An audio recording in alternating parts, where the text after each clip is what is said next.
Hello, I am here and I'm excited. I'm trying a different position this morning. I don't have a lot of places I can sit in this backyard for videos at different times. I'm always chasing shade. I know I get speckled shade, spotty shade here. I'm trying this position to see if maybe that keeps the sun off my face. I think it's like 7 something in the morning. The sun is coming. It's going to be here soon in this spot. We'll see how I do. But you're going to get to stare at this glorious tulip tree. Beautiful. It's a beautiful, huge tulip tree. Love this tulip tree. And of course, our gorgeous swing. I have no idea where this video is going. I have some thoughts that I wrote down, some key thoughts. Maybe I'll go there, maybe I'm not going to go there. I don't know.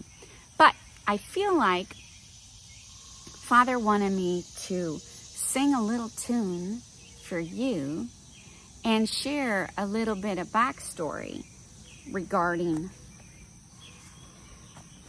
this issue that I used to have. Okay? So I'm going to sing this song for you. Well, I'm not singing it for you, I guess. I'm singing it for Father because He told me to do it. Okay. Father, I adore you. I lay my life before you. How I love you. Jesus, I adore you. I lay my life before you. How I love you. Spirit, I adore you. I lay my life before you. How I love you. Okay. Had a hair bothering me. Want to share a little backstory about that. I sing to Father sometimes as what you might call a prayer. Father and I talk in a multitude of ways, and music is one of them, songs. He sings to me, I sing back to him. Sometimes I sing to him, he sings back to me. I grew up hating myself, thinking poorly, so very poorly of myself. I had a lot of reasons why that is true. Father called it a self-destructive mindset. I had a self-destructive mindset. I grew up unloved. Now, my grandpa loved me, but he never did tell me that. He couldn't say it. I knew he did by his actions, but he couldn't say it.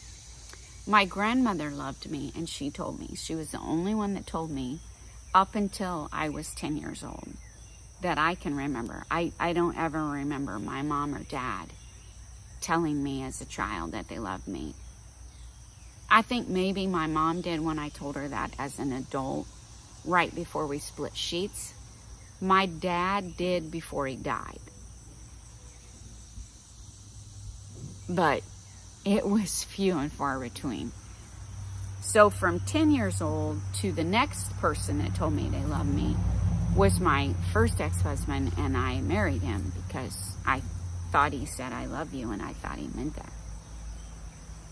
A lot of years in between there.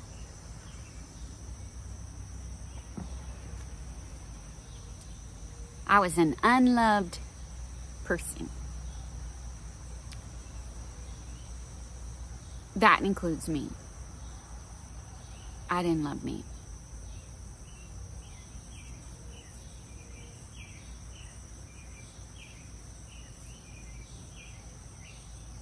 I didn't like me. I didn't like anything about me. Now, I have said over the years, I sing out of tune. I sing off key. I didn't like the sound of my own voice.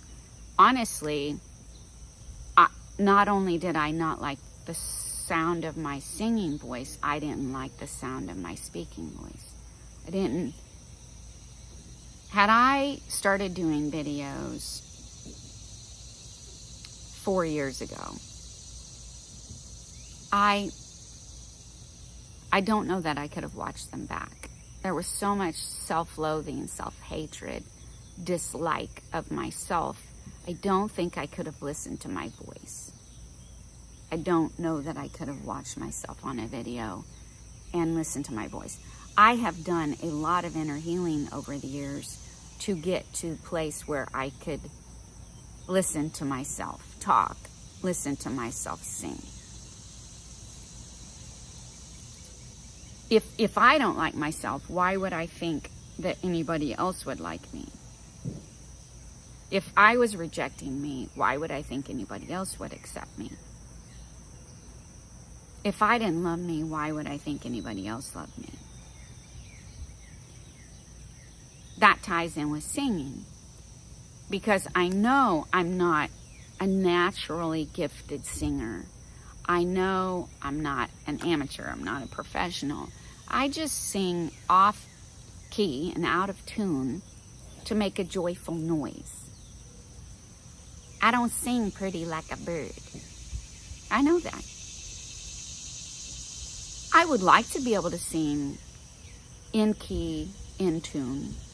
And I actually hope that when I transition into a different place here, that I will have that gift, that ability. I'm hoping he'll do that for me. But Father hasn't done that for me yet. But I'm still going to sing for him. I'm going to sing to him because it's coming from my heart. The beauty is not in the sound of my voice, the natural voice. The beauty is the sound of my heart, the love coming from my heart, that song. See? Years ago, I was working on this. This was an issue that I was dealing with. The fact that I hated the singing voice that I had, the out of tune, off key, and most certainly I would never sing in front of anyone, most certainly not in public by myself, right? Why would I do that? I'm just going to get ridiculed, and I'm screeching myself, you know? Well, what Father does is he pushes outside of our comfort zone where we are weak. He exercises that fruit or muscle because he wants us to take on Christ's strength. He pushes us to see our own weakness and vulnerability, the fact that we have no control and we have no power, to show us that he is all-powerful. He is in control. He is our protector. And we are vulnerable. We are vulnerable to the enemy. That is true. We are vulnerable. And that we are weak. And he wants us to exchange our weakness for his strength, our vulnerability for his protection, our lack of control and power for his power and control.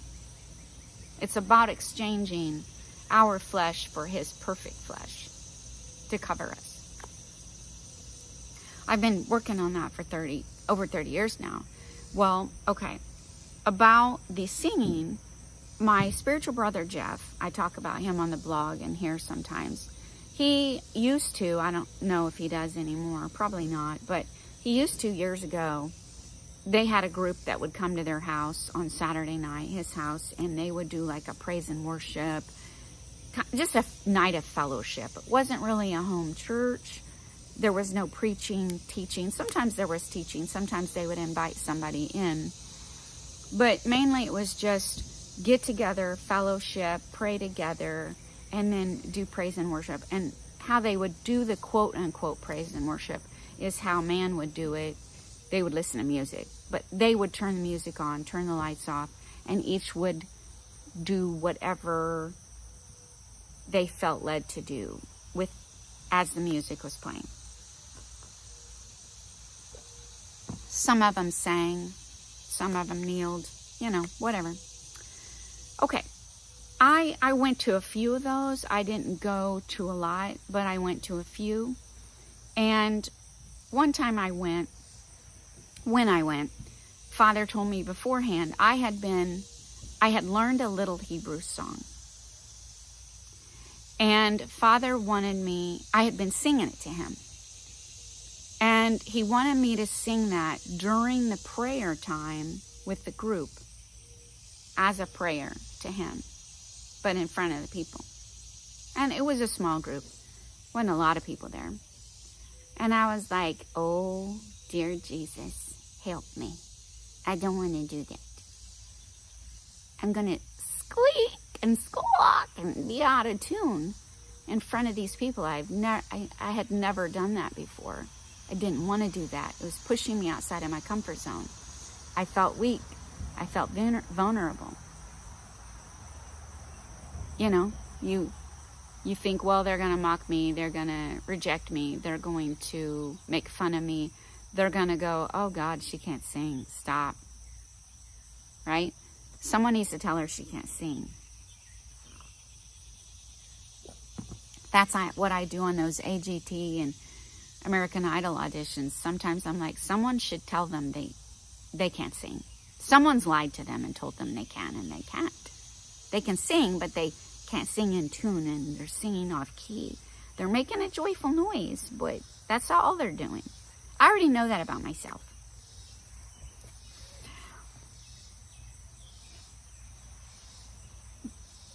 I obey. Therefore, when he told me, I want you to do it, I did it. I did it. I did it. I did it. Look at me go. Look at me go.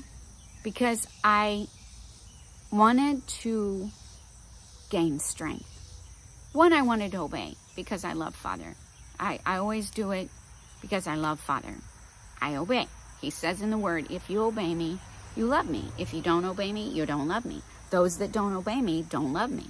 It's so clear who loves him and who doesn't. Those that obey him love him. As long as I obey him, I'm saying to him, I love you, and he's happy. He's pleased. He's so easy to please. I just obey. He's happy. Man is not easy to please. They're wishy-washy, double-minded. They can't make up their mind what they want.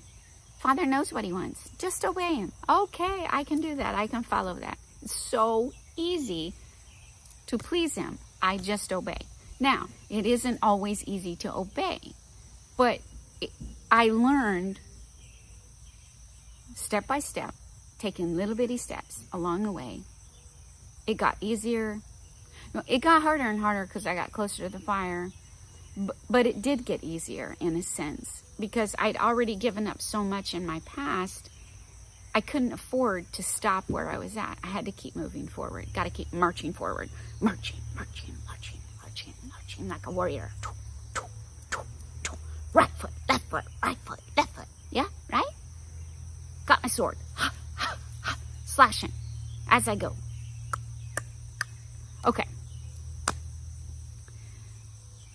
I sang that night even though I had a smidgen of worry and anxiety and fear, because prior to that I had already been doing the inner reflection, the introspection, the inner healing inside of me to work through my issues of what people would think about me as I was singing.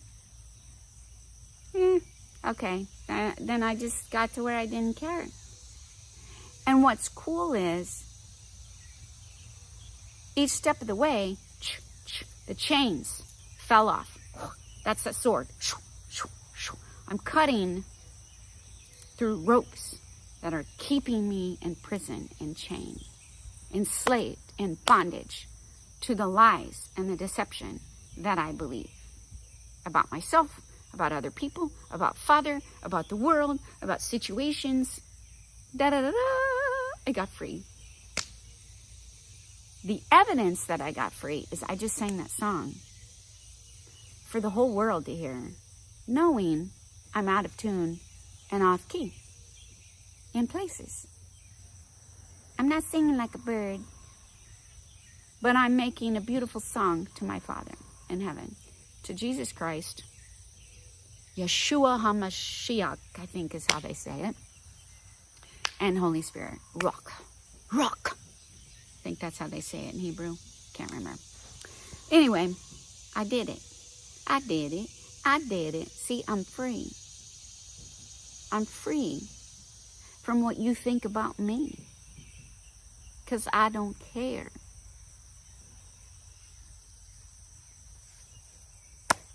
There you go. Father asks us to do things that's going to make us look bad, lose all our dignity. I have already done that, honey. Let me assure you. He has made me do stuff that I said I would never do. Making me look like a fool, look crazy, look delusional, sound it, look it. By all appearances, I was a crazy woman. Crazy. Put me in a weak state, a vulnerable state, where I had no power and no control. I was terrified. And I did it anyway. And look at me go. I gained strength, His strength, through it, because I relied on Him. I leaned on Him. It makes me think, look at that little hair sticking up, little tuft, little kind of like a mohawk or something in there. It makes me think of a conversation that Bobalicious and I had the other day. We have been talking often. We need symmetry here. See, symmetry. We have been talking off and on about the miscarriage. Had a few conversations about it. Went to the riverfront the other day. Got a little gazebo I like to sit under in the little shade. Sweet garden, quiet, undefiled. We sat down there, looked at it, and I loved one of the things that she said. She's been processing it with Father, cleaning it up, looking at it, going through the grieving, healing process. And one of the things that she said was, I found out I can handle things more than I thought. I'm stronger than I thought. Yeah, that's true. Because she leaned on Father. She leaned on Christ, Holy Spirit, to walk her through it, to comfort her in that. She gained truth. She gained knowledge about herself. It drew her and Mr. Mitchellman closer. A lot of good things that have come out of a bad situation, a negative situation. She was stronger than she thought. She can handle more than she thought. She learned something positive about herself in the situation. That's what Father does. He puts us outside of our comfort zone to strengthen us, not in your flesh, but in His flesh, because Christ's flesh is the perfect flesh that covers us in those weak places. His fruits, the fruits of Holy Spirit, are muscles of His body. His muscles, where you can get strength from them. You can pull from them, and you can exercise them and gain strength. Do the bicep crunches, right? Ooh, tricep. Work them out, man. Come on, work them out. Right? Do some pec work. Ooh, woo, right? Do the workout. I'm in a good mood. I'm happy. I'm just happy. I always sing, I'm so happy, so fucking happy. I'm so happy today. Okay, you just can't understand. But I went through the male-child saga drama, and I think something shifted, changed. Well, no, I don't think, I know. Something changed yesterday. I'm not sure what he did, okay? But I had said to him sometime last week or two, like some kind of, the enemy said something, did something. I don't remember what it was. And I was like, well, there is the enemy. What is he doing here? I said to Father, Christ, Holy Spirit, I need you to remove the enemy. I need you to do that for me. Because Revelation 12, the dragon spews this river of lies and deception out of his mouth to overtake me. Boy, oh boy, did he almost do that so many times. I was fighting for my life 24/7 just to try to keep my head above water. And there were days I just wanted to put my head underwater and let it go. Like, it was just like, I'm so done. I've said to Father, I'm the whole burnt offering. I'm all of the offerings, you know, like Christ became the offerings. As a second Eve, I had to become all of the offerings too. I became the whole burnt offering. And there were so many times during that time I was like, stick a fork in me. I'm done. Actually, I'm burnt to a crisp. I'm not even edible at this point in time. You just might as well call me crispy crystal crunchies. I'm inedible at this point in time. Oh, the conversations I've had with Father.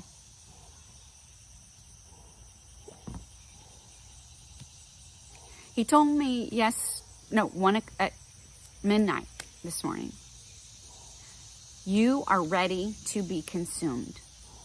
The offering is ready. You are ripe. You are ready to be eaten. The fruit is ready. I saw like the grain head, the wheat, the barley, and the fruits. The fruit was ripe. The wheat head was ripe. I'm ready to be harvested. I think I said that in a video a while back, maybe last week. I'm ready to be harvested. I'm in my harvest season. I'm reaping what I've sown, but also I'm ready to be harvested. I'm ready for the people to come and consume this offering, these offerings, plural.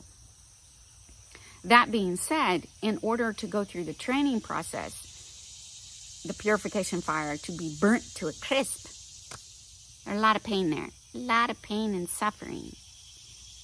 A lot of pain and suffering. Immeasurable pain and suffering. For me to say I'm happy, I have the joy inside of me. That's a big deal. That's a very big deal. Some thoughts I was having this morning, some processing that I'm going through, I thought maybe I might share some of those here in this video. Just a smidgen, tiny little bit, tiny little portion.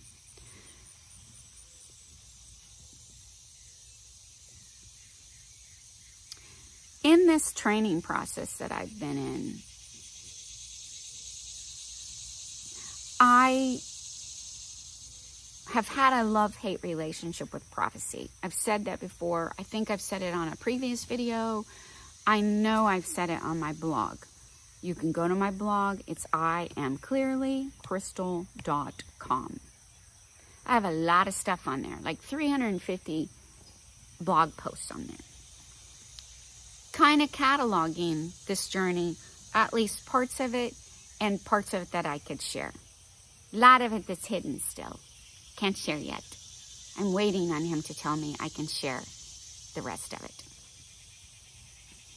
Got to get permission.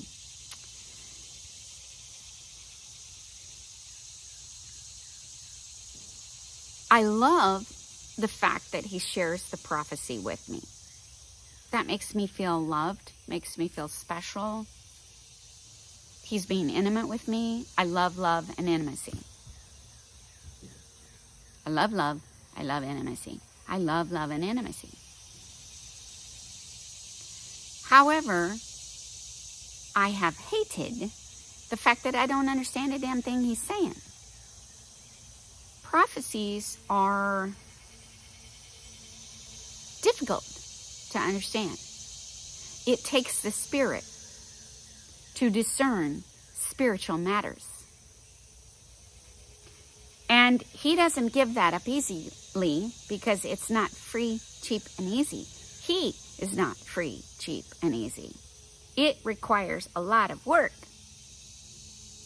to get the truth. The truth is worth the work. It's worth the labor.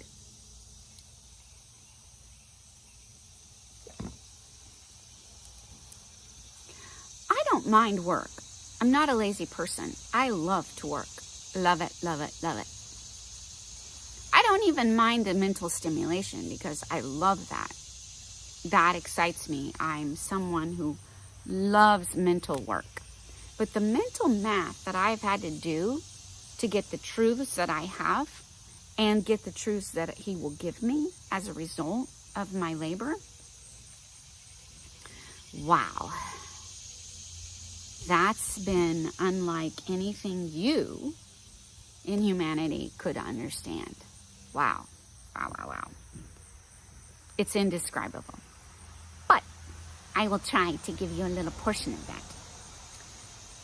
Take the hardest math that you can get to in the natural realm.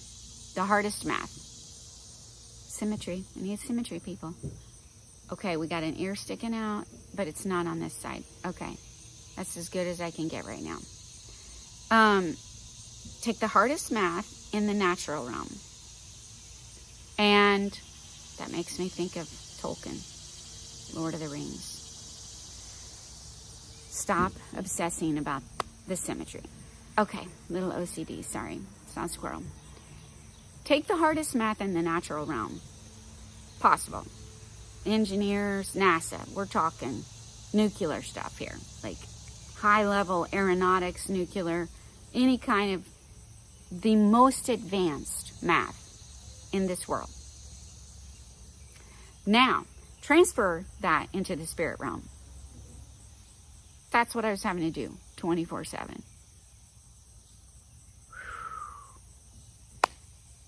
I thought I was going to lose my mind. We had this conversation in different places over the years. And I was like, I'm going to lose my mind. And he would say, it's impossible. It's, he would say, it's a series of thoughts. Your thoughts are cataloged. They're filed. They're still there. They're not lost. Okay. Then I would say, I'm going crazy. You're making me crazy. And he would say, you're of sound mind. And then I would say something else about being crazy. And he would say, you have the mind of Christ and the heart of David. And I would be like, okay. Then it was just like, okay, that whole thing is a roadblock. I'm not even going down that avenue anymore because every time I would argue with him, he would give me a truth that would shut me up. I always say it's like spokes on a wheel. Got the hub. Here is my argument, and then I go down this road, and I keep going down all these roads, and every time I get to a roadblock, because he gives me a truth, and I go, well, damn, can't argue that anymore. That's true, I can't argue with it. So I come back, try a different avenue, different road, different path, different trail, until there's just no arguing with him. Just accept it and move on. That's where I got to. But I would be doing spiritual math, and it was not just the equations were there. The equations were not there. They were story problems, which was worse yet because I hated math growing up. Before I could even start doing the math, I had to do hours and hours and hours and hours of labor just working on my issues with hatred with math and all the issues that I had with math in my childhood. I had to clean all that up first before I could even start doing the math. Then that was kind of like my primer math. And then we just kept advancing in math in the spirit realm until I got to the most complicated math form that you can, possible, advanced math in here, mental. And it's not like I can write it down in, like, I had to seriously, okay, here's a puzzle piece, which was like X.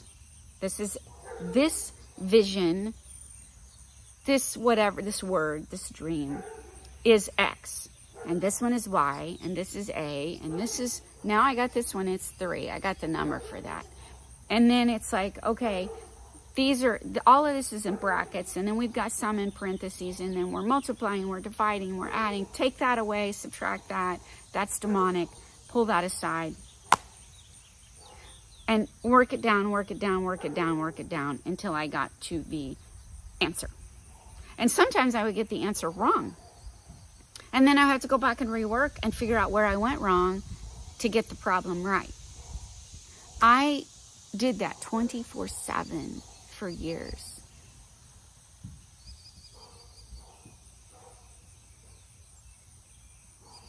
And there were always lots of visions, words, dreams in the queue waiting to be worked on next. It was exhausting, like body, soul, and spirit exhausting. Because when you're working on it in the soul and you're working on it in the spirit, it makes your body tired. Because I didn't sleep much. I still don't sleep much. I was at midnight working on stuff until I don't remember what time I finally fell asleep. But I remember clearly at 12:03 coming to the conclusion that something shifted. I felt like, okay, in Revelation 12, she gives birth to her male child in great distress. Let me put it in a different way. Immeasurable pain and suffering. Immeasurable. That's better. I felt like the whole male child saga it's been being compressed. That file, the data, the folders, all of that I have been processing over these years, doing that mental math way up there in the spirit, it's been getting easier and easier and less and less and less until it just poof, it was done. And then I felt like I had said to him, I need you to remove the enemy. I felt like yesterday he removed the enemy. And that file was compressed, zipped, and put away for storage in a folder. It's in my computer somewhere, and it's done. So I left, it feels like the male child saga drama is behind me now. I'm in my present state. I'm not looking at the past anymore. I'm in my present state. I'm looking at present day, and I'm looking at the future solely focused on what am I doing right now and in the future. There's nothing left of the past to work on. All of that data has been mined, processed, sorted, filed, compressed, zipped, put away. Yay me. And it felt like the enemy, he put him away. Okay, why is that important? Well, that's important to me because it ties in with this prophecy thing, my love-hate relationship with the prophecy. Because it feels like in that prophecy, I'm in that place of the earth swallowing up the river of lies and deception that the dragon has spewed out to overtake me. I was nearly overtaken in part because there's so many layers so many layers to the river of lies and deception trying to overtake me. It's mind-blowing. If you knew, if you could see it all. Just that processing alone nearly destroyed me.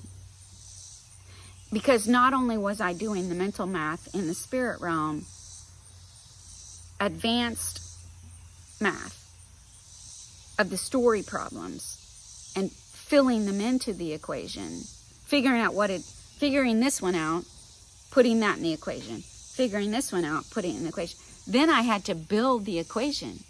Is this a minus? Is this a positive? Is this a divide? Is this a multiply? Does this go in parentheses? Does all of this go in the bracket? Trying to sort that. I had to build the math. Figure it out. And then check. Are my answers right? That one's not. Okay, got to redo it. But not only am I doing advanced spiritual math, I'm translating that from one language to another language. That's another layer of it. The spirit language, the spirit realm, has that spiritual language. It's a different language than what we speak here on earth. It's inverted. His ways are inverted. And what he's saying when he's speaking in his language doesn't always jive with mankind. I'm just telling you, it doesn't. I was doing mathematics in the spirit realm and spiritual language, grammar, all language arts, punctuation, grammar, spelling, vocabulary, also history, modern language arts, like as in American history, European history, all kinds of language arts in the world, mankind, with history and geography. It was insanity. Science, oh my gosh. I was in school. I was learning every subject in the spirit realm at the same time, tandem.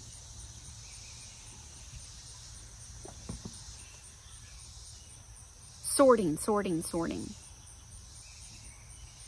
That I'm trying to filter out the water, this river of lies and deception that are coming at me. I'm sorting the wheat from the tares. I'm filtering the water. What is lies? What are the lies and deception? What is the truth? Constantly. I didn't think I'd make it through it, but I did. Turns out I did. Turns out, with Christ, anything's possible. I relied on him, truly. It feels like now that he took the enemy away from me. Why is that significant? Why is that important to you? Why would I share that? Well, let me inform you. Because in Revelation 12, when the dragon leaves me, because he can't destroy me, he can't take me down, he can't steal the truth from me, because I'm rock solid on it now, I'm immovable, it ticks him off. And he goes away from me to make war on my offspring.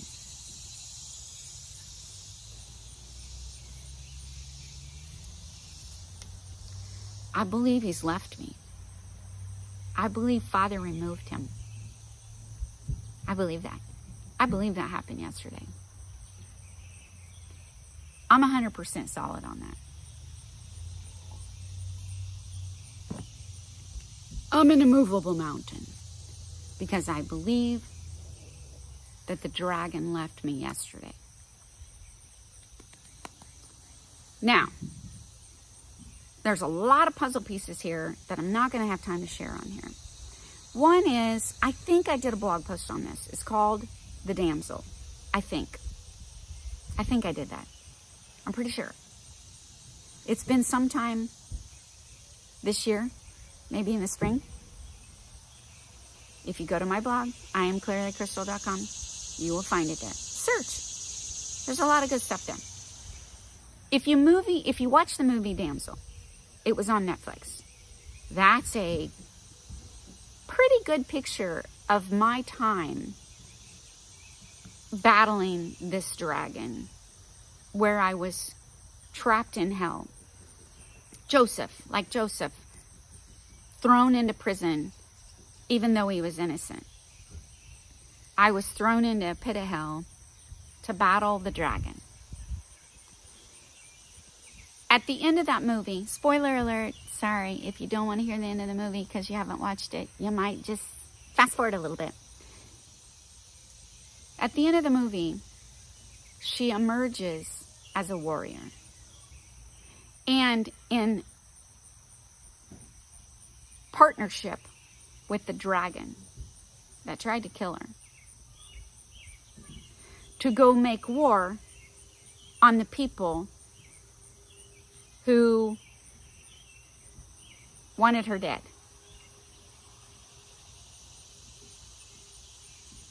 That's going to happen. That's prophetic. The dragon and I are now working together in a partnership. I talk about that on my blog.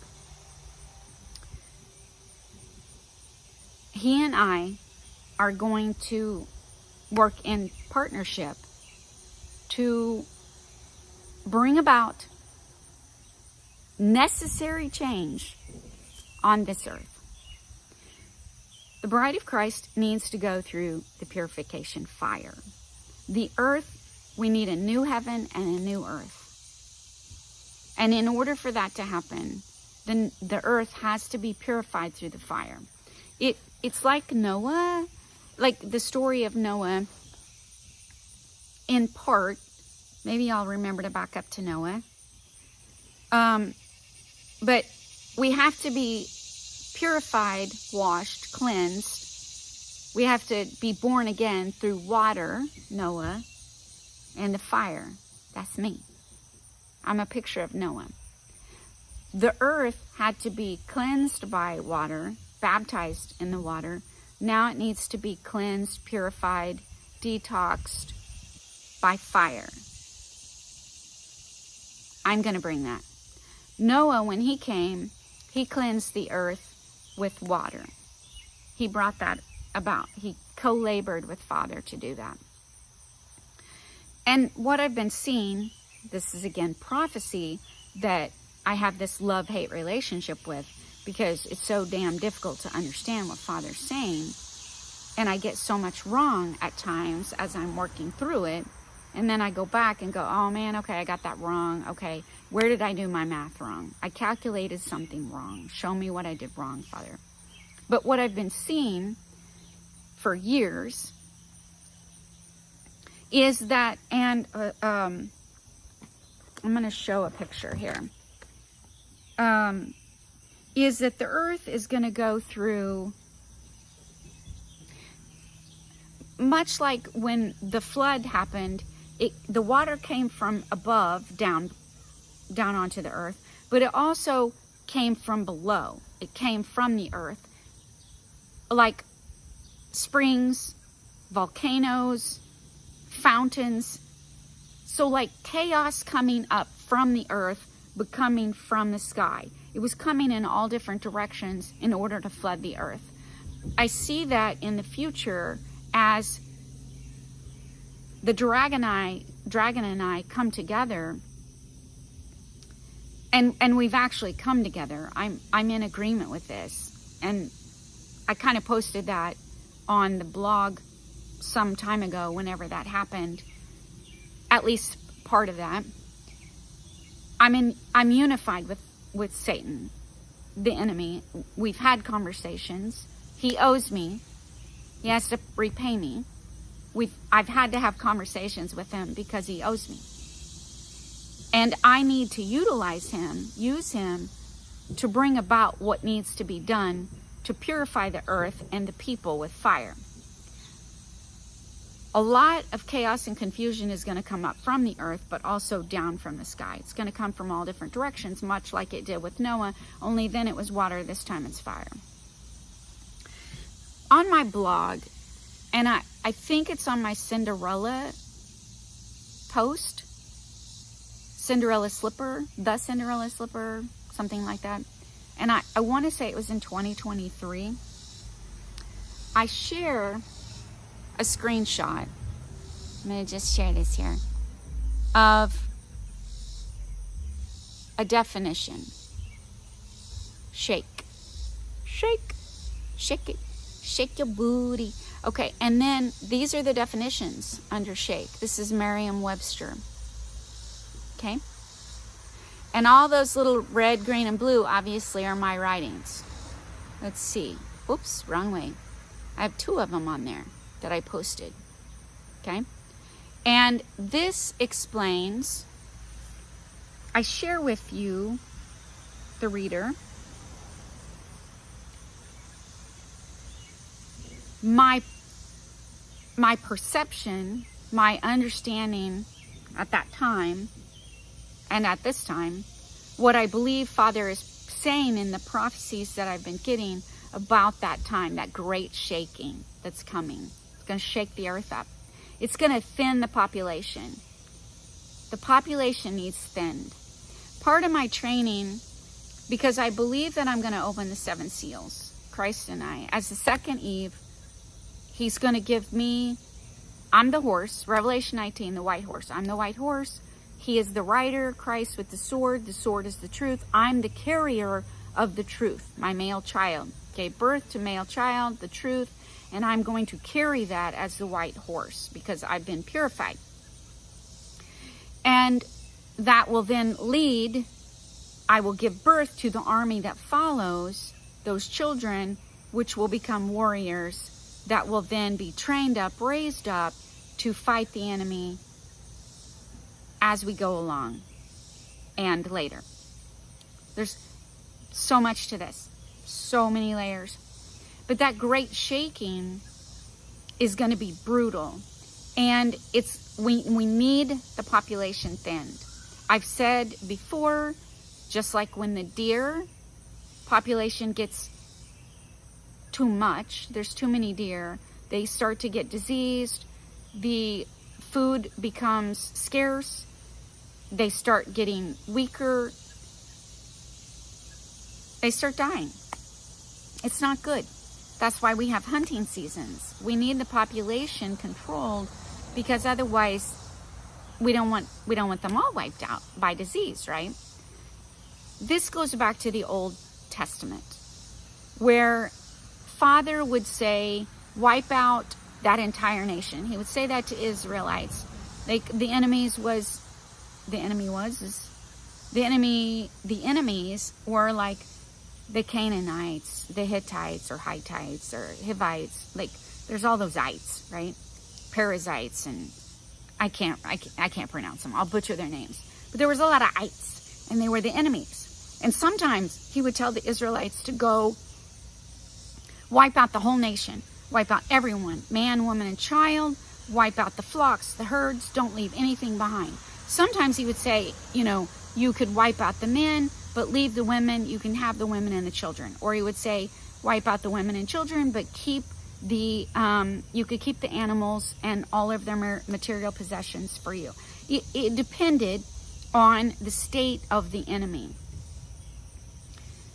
There were major purposes, multiple purposes, why he would say wipe them out completely, the nation. It was like an invasive species. It always makes me think of Python Cowboy Mike, who goes into the Everglades and he's taking care of the iguanas and the pythons. He hunts wild boar, alligator, pythons, and iguanas. The iguanas and the pythons are an invasive species that are ruining the Everglades and reducing the population of the natural wildlife.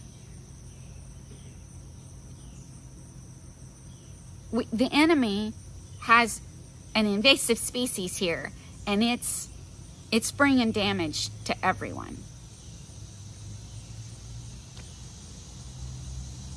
During my training, when I felt like he was first saying that I was going to open the 7 seals, I was like, oh gee, I don't want to do that. Had to go back, reread all that stuff, and I was like, oh boy. Had to work at my own bad shit, cleaning that up, getting to a place of, okay, I need to be in agreement with you.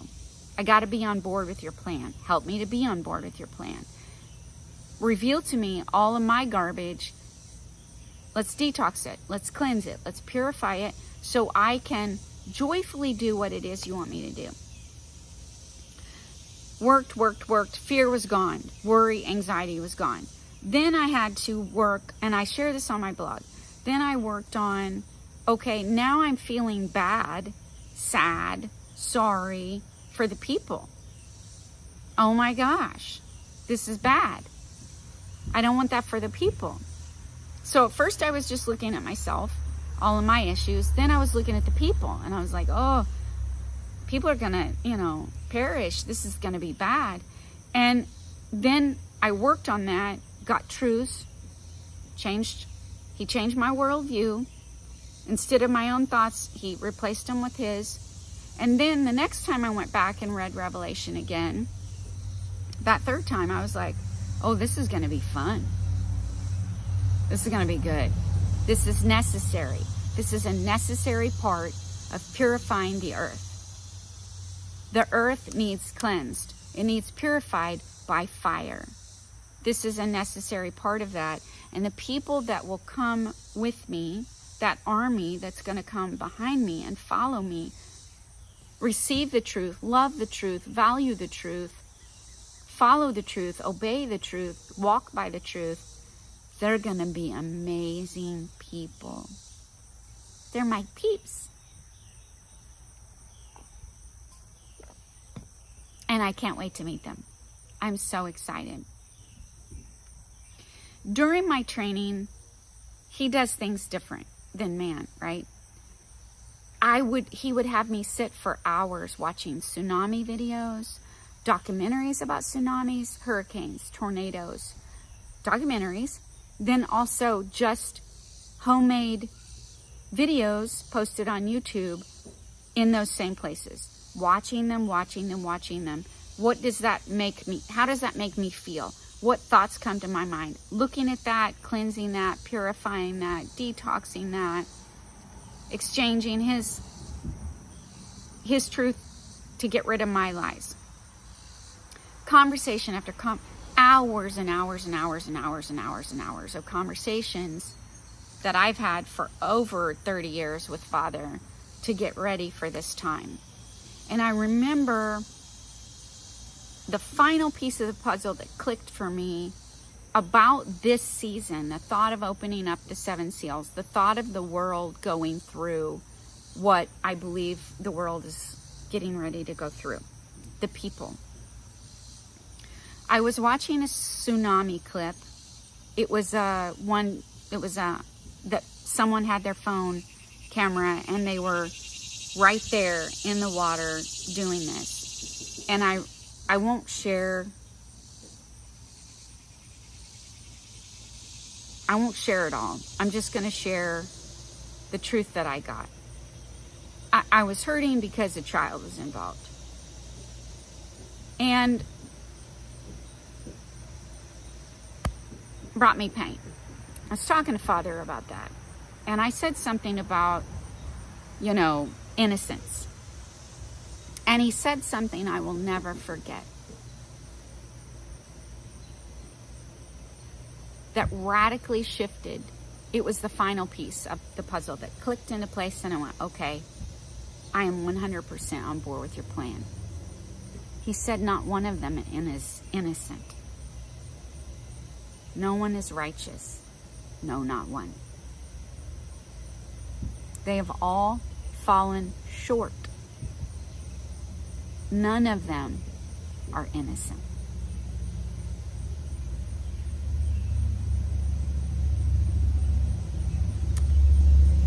Okay. You're right. You're right. You are the judge, and you judge righteously. Justice is coming. The truth will be revealed, and justice will prevail. And everybody is going to get exactly what they deserve. If they choose life, they get blessings. If they choose death, they get curses. Consequences. There's consequences for your choices. And blessings for good ones, consequences for bad ones. I knew that his judgment as the judge, the supreme judge in the Supreme Court, was righteous. Even though I don't necessarily understand it. I don't know all the truth about each single person. Not yet. I thought that was cool. That leads me to another thing I've been thinking about is dragonflies. Hannah said to me a while back, some time ago, I don't remember. She was saying, I keep seeing dragonflies and I think there's something important about dragonflies. And when I asked Father, I saw a vision. And it was the dragon that spewed the river of lies and deception out of his mouth. That river to overtake me. Part of that is that Esther Me Too movement in the New Apostolic Reformation, where everybody thinks they're me. They're claiming the crown. I saw the dragon that I have now partnered with to purify the earth, to make great changes, tear down the strongholds, the strong towers. The enemy has other purposes behind it, but Father and I's purpose is to clean the earth up. Not to destroy out of hate, but to tear down out of love, to rebuild. The enemy wants to destroy out of hate. We're using that love and hate, okay? The yin and the yang's coming together. But I saw the dragon that has been attacking me, solely attacking me. It's all about me. I saw him divided. So it was multiplication and division. He was divided first, and then he was multiplied. So in the division, he was made smaller. And in that, he was multiplied into little bitty dragons who fly, but dragonflies. So I saw a dragonfly, but he had the head of the dragon. So it's miniature dragonflies. Dragons who fly. And they were flying to each individual to attack them. And then the dragon would still attack the earth, but then those little dragons that divided off of him and then multiplied went to attack the offspring, the children, the people. I say that because I'm warning you. It's coming. And there's purposes, plural, with that. Great purposes. We want to tear down your kingdom so that you will rely on him and build his. That means you're going to have to take his strength. You're going to have to be in a vulnerable position, weakened, no power, no control, so you can see that he's in control. He is all powerful. You are weak and you need his strength to stay protected because you are vulnerable. That's true. Mankind needs to learn lessons, and they're going to learn them the hard way, the painful way, immeasurable pain and suffering. I already walked that path. I know it intimately. I know that way. And I will walk with you through it. Something he reminded me of, I did a couple of videos talking about finally sharing my struggle with thinking that Father had been prophesying to me, saying to me over the years. And I believed he was saying it. I was just having trouble believing it. That he was going to remove his spirit from the people and give the spirit to me and only talk to the people through me. I had to work on all my issues regarding that.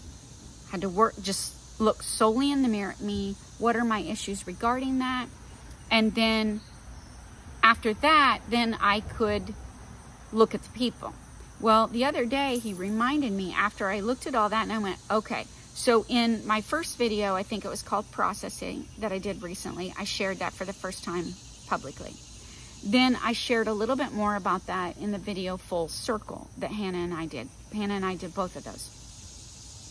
Once I got 100% on board that that is the truth, that is what Father is saying to me, then he reminded me of oodles of things he's shown me and said to me over the years that I had forgotten. I say a lot of times, I've forgotten more knowledge than what most people have. That's just the truth. My head is so full.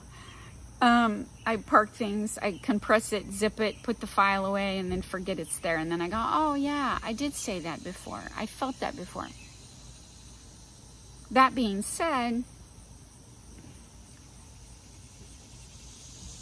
I forgot that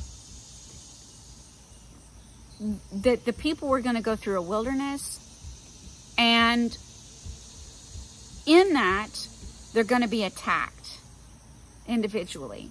They're going to experience a measure of what I experienced when I was thrown in hell. You're going to get a taste of what hell is like. Torment, torture, the feeling of thinking you're losing your mind, punishment, craziness, battling. I can't train up warriors if you don't battle with swords. You have to do the warrior exercises. You have to learn how to box, to spar, to you've got to learn how to take the hits. I have experienced PTSD in the natural realm. Then I got healed from that, and then he made me go into PTSD in the spirit realm. Nothing like it. Nothing like it. And then he healed me of that. I've already went through the PTSD in both realms and been healed of both. You can't gain strength if you don't go into places where you are weak and come to experience that intimately in a knowing intimately and experientially that you are weak and vulnerable. You have to walk through those places and discover that you are capable of handling more than you thought as you take on Christ's strength, and then live through it and walk through it and get on the other side of it. And it's just how it works. So these little dragonflies are going to come and attack the people. And when I looked up the wilderness again the other day, the definition of that, that's what I do a lot. I know the definition, but I want to look it up again. I want to look at the synonyms. I want to look at the antonyms. I want to listen to what Father is saying. And he pinned the word bewilderment to me, which reminded me of all of those visions and words and dreams that I've had for years about the wilderness time that I'd forgotten. It's a time of bewilderment for the people. Chaos, confusion, the great shaking. Shaking everything you ever believed. Shaking the tree. Removing the rotten fruit.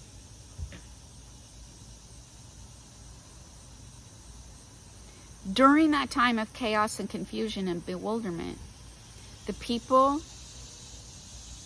aren't going to have the strength to work through, is this Father? Is this a demon? Is this my flesh?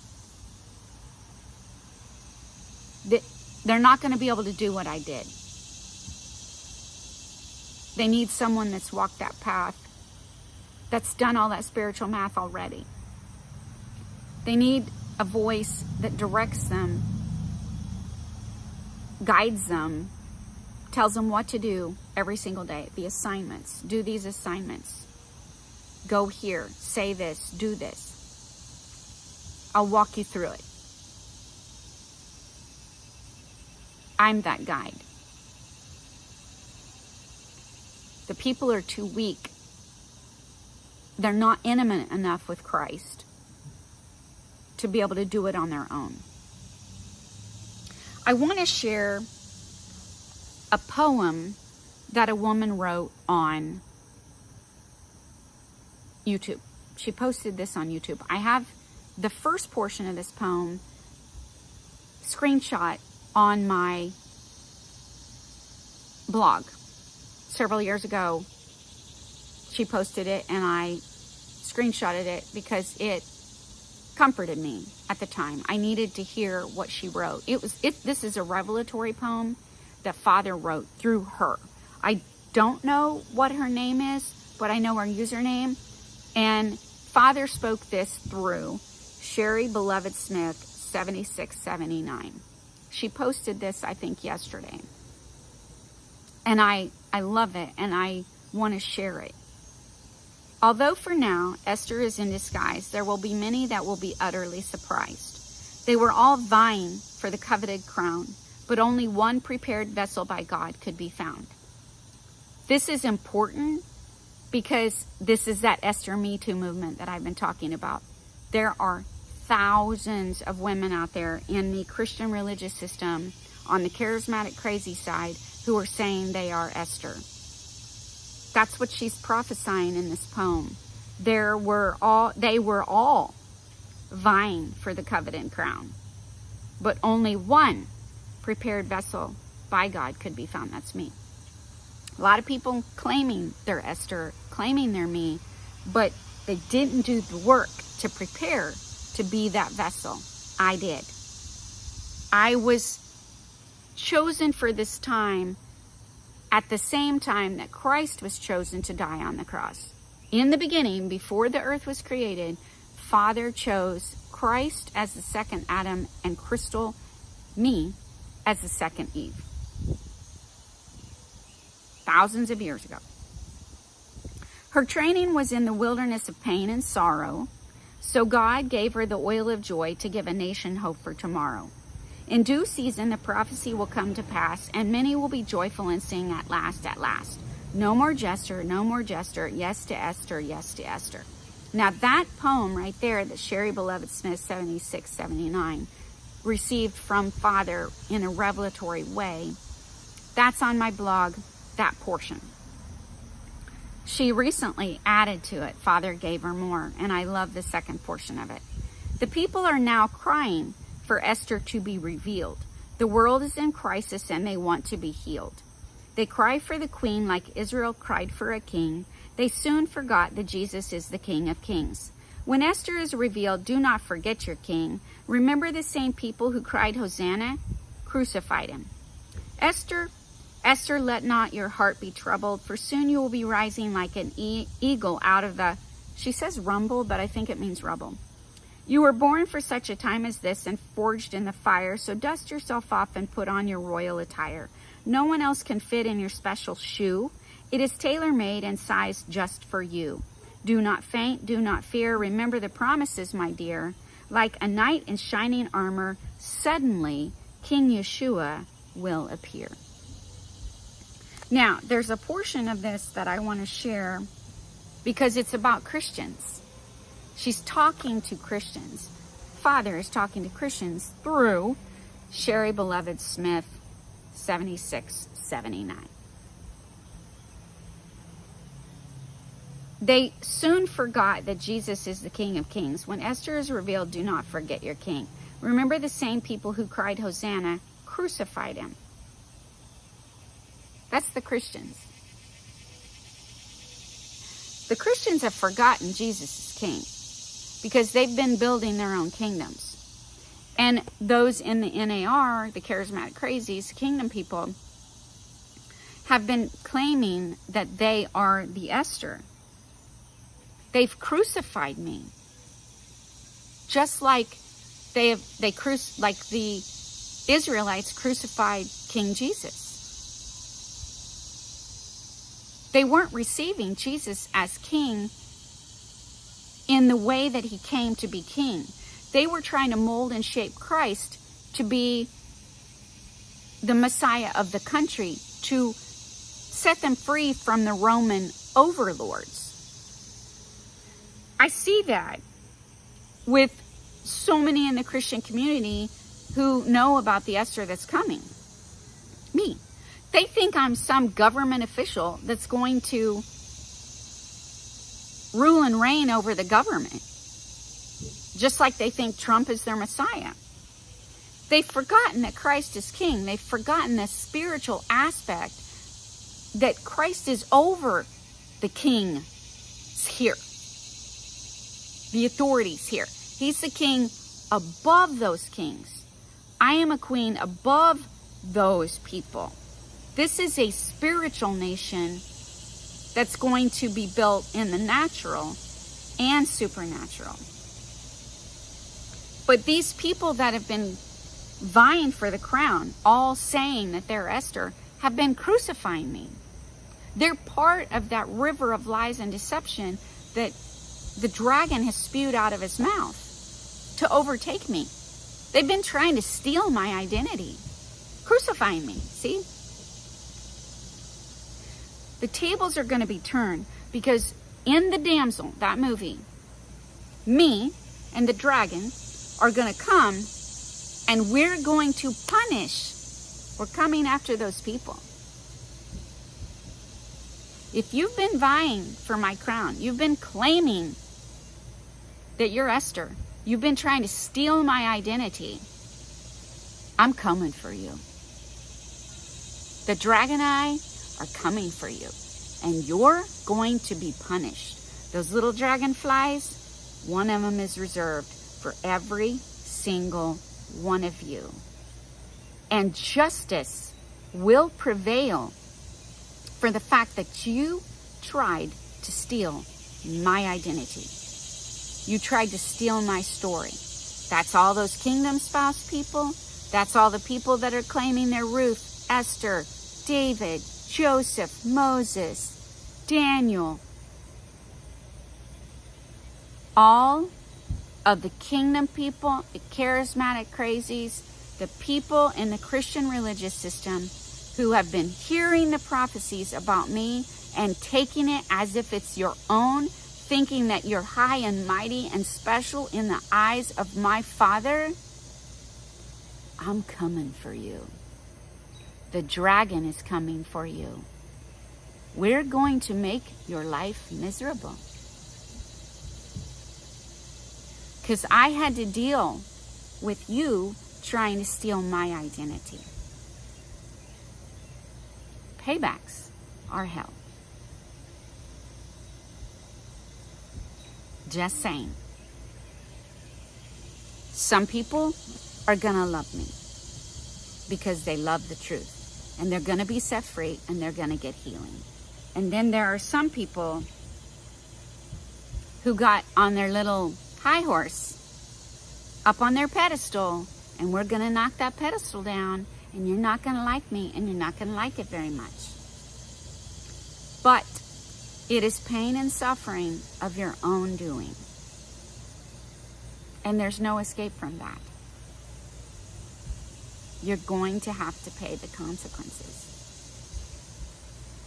You can run, you can hide, but the dragonflies are coming. If you want the truth and you want to be healed, I am like the bronze snake. You can look at me, you can listen to me, you can follow me, and I will lead you through that battle. I can lead you through that process, and I can help you to remove the chains, the bondage, to get you free from the prison cell that you live in. I got the sword of truth. I can cut those ropes. I can cut those ropes. I can help you. If you want to be a warrior in Father's kingdom, then you're going to have to be trained up in the way that I was trained up. And I'm your leader. I'm your trainer. I will help you tear down and rebuild. I will cause you pain, but I also will bring you healing. Christ and I are the answer, the solution, the second Adam and Eve. We're going to bring redemption, truth to set you free.